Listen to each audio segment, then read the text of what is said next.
Welcome to the Freedom Real Estate Podcast with your boy Artem and your guy Andrew Freed.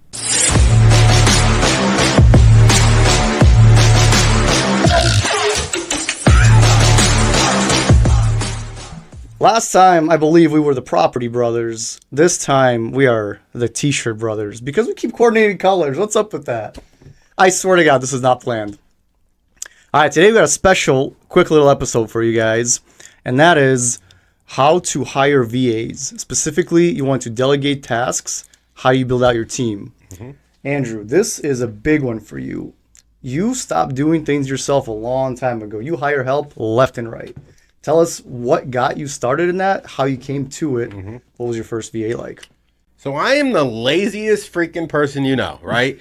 And there's a reason for that. I literally became a project manager because I like telling other people what to do and not doing things myself, right? And I've gotten really good doing that over the years. But especially when I got into real estate, I really learned how to leverage that skill. And the first key tip with doing that is hiring a virtual assistant internationally. The cost benefit to be able to hire them at the price you do and the skill set they have is extraordinary. It's one of the best leverages that you can utilize in business today. So the importance of hiring a virtual assistant. So when it comes to hiring a virtual assistant, ultimately, you can't do it all, right? And when you want to scale in business and in real estate, you have to learn how to leverage other people. And the first and easiest step to do that is hiring a virtual assistant. And when we say that, we're talking about somebody who, lives in South America, lives in the Philippines, and it's an actual person, right? And you can hire them from anywhere from $48 an hour. And what's magical about them is a lot of times they have bachelor's, even master's degrees at that minimal price, right? Because you're hiring internationally and the cost of living out there versus here is so different, right? So how do we hire virtual assistants? It starts with identifying what you need to leverage, right? So Artem, let me ask you this. When you're trying to figure out, what things to delegate versus what things not to delegate, what goes through your mind? Number one is, I think, how can somebody else do this job? Like, what tools do they need? Do they need like a login for some account, or do they need access to, pictures to put together, a slideshow, that kind of thing? Yeah. So, when it comes to problem solving, people typically have three tendencies to figure a problem out. They think from a product perspective, how am I going to create this product? A people perspective, how is this going to affect the people I know? And a process product, how the systems and processes are going to take place to actually do it. And Artem came simply from a process perspective, but it's actually deeper than that. And what you really need to think about is you need to make a list. You need to understand what gives me energy and what takes energy away from me from a task perspective. You got to make a list, right? And the easiest way to delegate and to grow is figure out the things that take the most energy away from you and figure out a way to delegate it, right? And the way I do it is, what really took energy away from me when I first started was social media, was bookkeeping, was managing, minor tasks, right? So that would translate to me hiring a virtual assistant as a social media manager or potentially a bookkeeper or an executive assistant, right? That's how I would tackle those tasks that take energy away from me, right? So I could really sit in my genius at the end of the day, right? So when I get started, I really focus on, figuring out what takes energy away from me and hiring a virtual assistant for that task. So my first virtual assistant was a social media manager, and that absolutely took energy away from me. So what did I do? I went on this website called onlinejobs.ph, which we actually have no affiliation with. They're just a fantastic website, but if they want to sponsor us, please reach out. Happy to take your money. But Online Jobs, they actually specialize in working with people in the Philippines, right?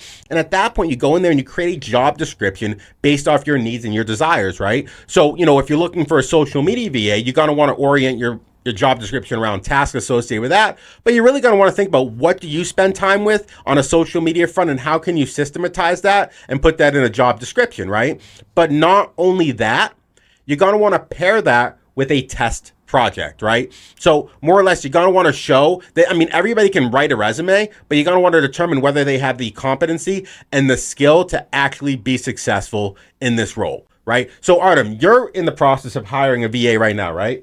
Yes. Okay, so let me ask you this, what are your kind of first steps, or where are you in the process of hiring your virtual assistant?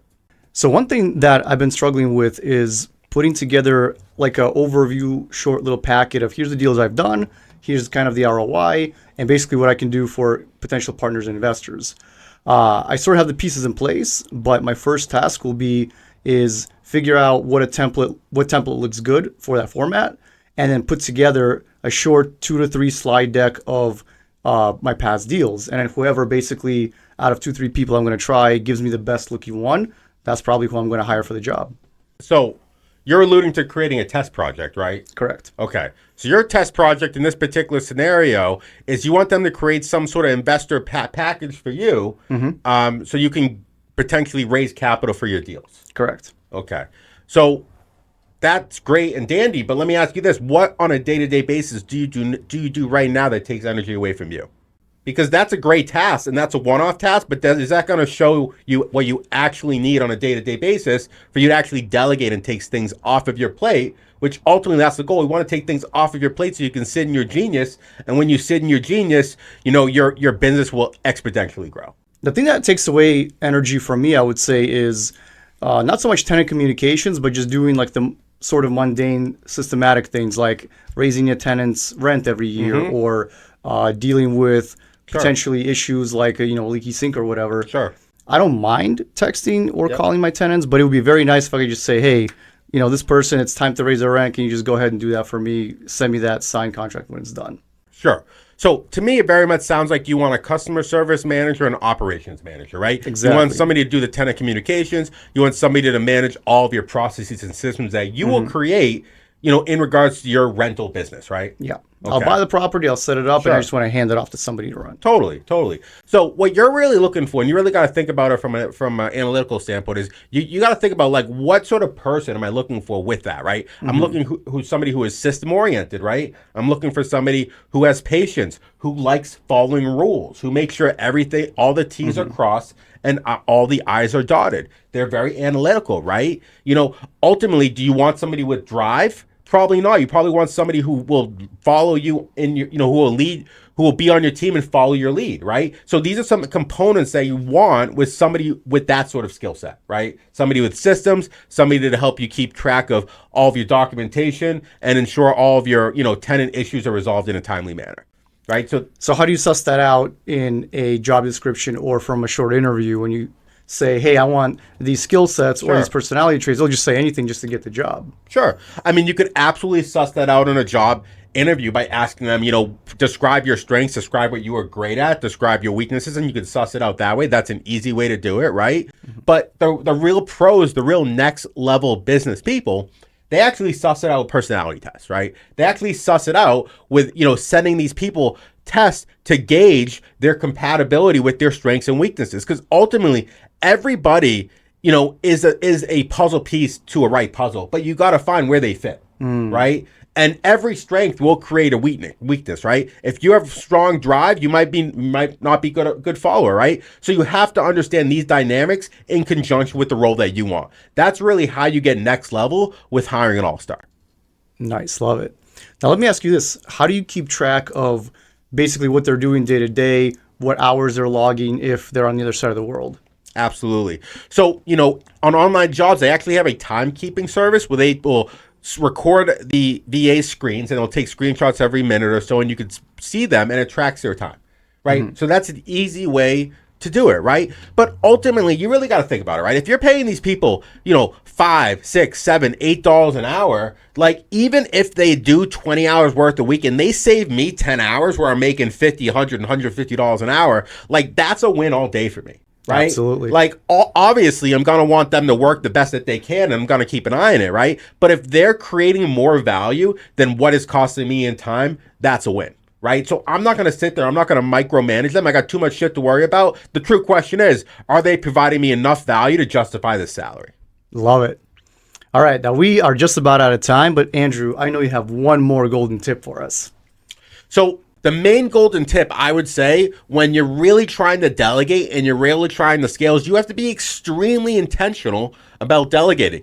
And the way I actually do this on a day-to-day basis is every single morning when I'm doing my journaling and I have my coffee, I do my to-do list, right? But most people, when they do their to-do list, they figure out a list of everything that they're going to do, right? That's not what I do. I create a to-do list and I ask myself, who can complete this to-do list for me. And I go down item by item and I assign it to somebody on my team to resolve it. I assign it to them and I, I'll keep updated at the end of the day to ensure it's resolved, right? So that's really a next level tip is when you create your to-do list, it's not about you doing it, it's about who is doing that to-do list.